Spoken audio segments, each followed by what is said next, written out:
बहुत लंबा करियर हो गया, लेकिन इस तरीके का शूट आउट मैंने अपनी लाइफ में कवर नहीं किया। दंगे बहुत देखे। प्रयागराज में पुलिस के काफिले से उतरते ही जब अतीक अहमद पर गोलियां चली, तब यूपी तक के कैमरा पर्सन नीरज वहां मौजूद थे। नीरज ने इस घटना को आंखों से देखा और उन्होंने बताया कि उनके जीवन के लिए सबसे बड़ी घटना है। सुनिए क्या कह रहे हैं नीरज। साथ कैमरामैन नीरज कुमार है जिन्होंने एक शॉट रिकॉर्ड किया है। बताइए अपनी जुबानी क्या हुआ।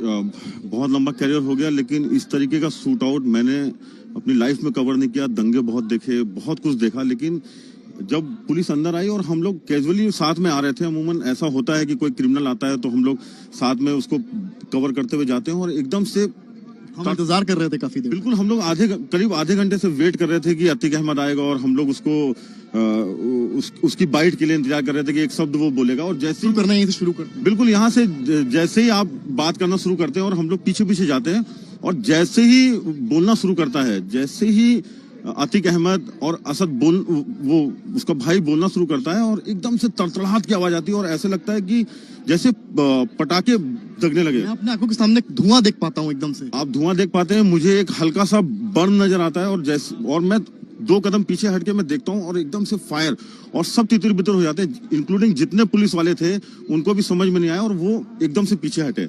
जब वो पीछे हटे, मैं अपनी पोजीशन पे था, मैंने कैमरा वो स्टैटिक रखा, और मैं ये पूरी कोशिश कर रहा था कि जो भी कुछ हो रहा है वो कैमरे में। नीरज, आपसे एक सवाल मेरा ये है कि पोजीशन क्या थी, ये सवाल आ रहा है, पोजीशन क्या थी उनकी, यानी कि जो गोलियां चली हैं, आप क्योंकि कैमरे से देख रहे थे, आपने सबसे बारीकी से देखा है, तीनों जो शूटर्स उनकी पोजीशन क्या थी? देखिए, अतीक अहमद और असद हमारे सामने थे, उसका भाई हमारे सामने था, और बगल से एक पिस्टल आती है, और अतीक अहमद के पहले सर पे फायर लगता है। जैसे ही सर पे फायर लगता है और एकदम से तड़तड़ाहट शुरू होती है, और सब जितने भी लोग थे वो कम से कम 2-4 कदम पीछे हटते हैं, तो एक राइट हैंड साइड पे, एक लेफ्ट हैंड साइड पे, और एक यहाँ से, मतलब तीनों तरफ से उसको घेरा हुआ था, और बेतहाशा फायरिंग हो रही थी।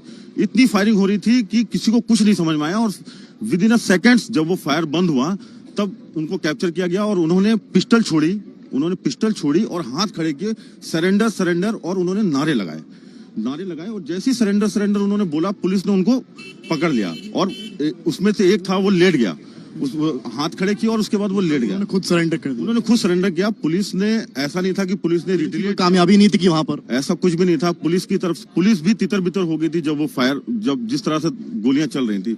उन्होंने पिस्टल छोड़ी, हाथ खड़े किए, और तब पुलिस ने उनको पकड़ा। ये हुआ। ये बताइए मुझे कि जब तितर बितर हुए हैं, कई लोग भागे हैं, उस वक्त आपकी पोजीशन क्या थी? मैं अपनी पोजीशन से कम 4 से 6 कदम पीछे हटा। 4 से 6 कदम। आपकी खरोच भी आई है? मेरे को एक फायर, अपनी बात जारी रखिए। जब मैं 4-6 कदम पीछे हटा, और वो तीनों लोग मेरे फ्रेम में नजर आने लगे जो फायर कर रहे थे, मैंने अपनी जगह को होल्ड किया, और वहीं से मैंने पूरा जो मुझे लगता था कि जो बेस्ट हो सकता है अपने आप को और उसको सेव करते हुए, मैंने वहां से वो फ्रेम बनाया, और वो मुझे लगता है कि आपके जरिए आज तक पहली तस्वीर दिखा पाया जिस वक्त ये शूट आउट हुआ है। हम ही इकलौते चैनल से जिन्होंने लाइव वहां पर।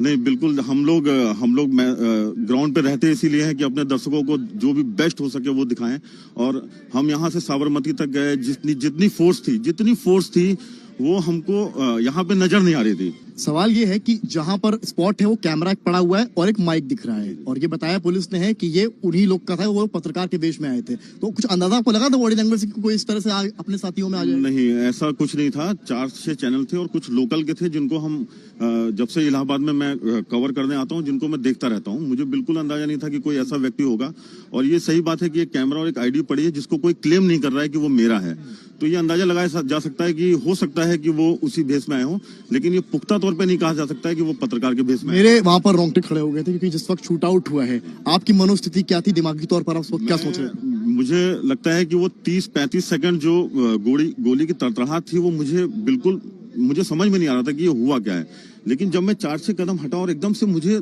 3-4 लोग फायरिंग करते हुए नजर आए, मुझे लगा कि ये ऐसा हो गया है, और अगले ही पल उसका अतीक और उनका भाई जमीन पे पड़े हुए थे, और बाकी लोग जो हैं वो हाथ ऊपर करके सरेंडर करने की मुद्रा में थे। सरेंडर उन्होंने चिल्लाया, और उसमें 2 को खड़े पे पकड़ा गया है और एक अपने आप जमीन पे लेट गया है। पुलिस का हाव भाव उस वक्त क्या था, सवाल? पुलिस नदारत थी, पुलिस आसपास नहीं थी। आप अगर मेरे फ्रेम में देखेंगे तो तीनों शूटर्स ने उन दोनों भाइयों को घेर के रखा हुआ है और पुलिस कहीं भी फ्रेम में नहीं है।